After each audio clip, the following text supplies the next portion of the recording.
রাতের অন্ধকারে রোহিত দেরি করে কাজ থেকে বাড়ি ফিরছিল। আজকে মনে হয় বাড়ি ফিরতে অনেকটা রাত হয়ে যাবে। হঠাৎ গলির শেষে একটি পুরনো বাড়ি থেকে একটি বাচ্চা মেয়ের কান্নার আওয়াজ ভেসে আসতে শুরু করল। অদ্ভুত তো, এই পুরানো বাড়িতে কেউ থাকে বলে তো মনে হয় না। যাই গিয়ে একটু দেখে আসি। রোহিত সাহস জোগাড় করে পুরানো বাড়িটার দরজাটা খুলতে গেল।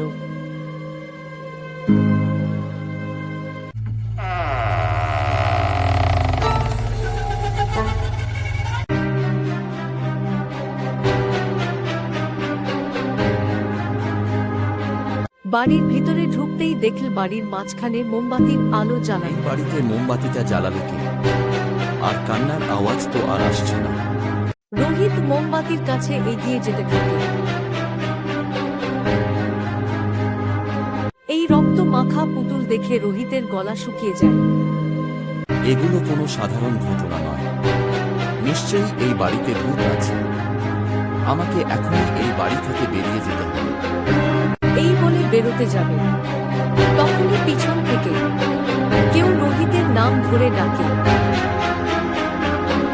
রোহিত,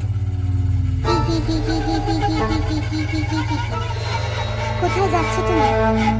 এখানে এলে কেউ আর ফিরতে পারে না। দয়া করে আমাকে ছেড়ে দাও, আমি আর কোনোদিনও এখানে আসব না। হ্যাঁ, আমি তোমার সব শর্ত মেনে নিতে রাজি আছি।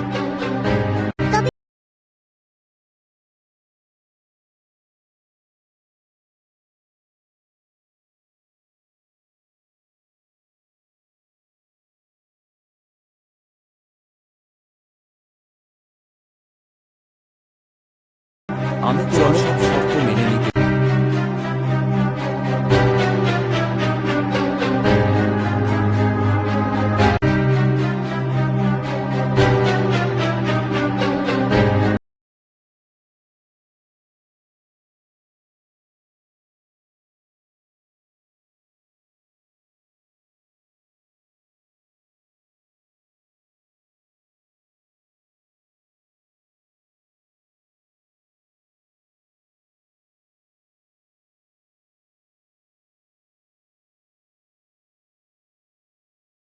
রোহিত বাড়ির বাইরে বেরিয়ে আসে। রোহিত উপলব্ধি করে যে ভয়কে মোকাবেলা করলেই কেবল মুক্তি পাওয়া সম্ভব।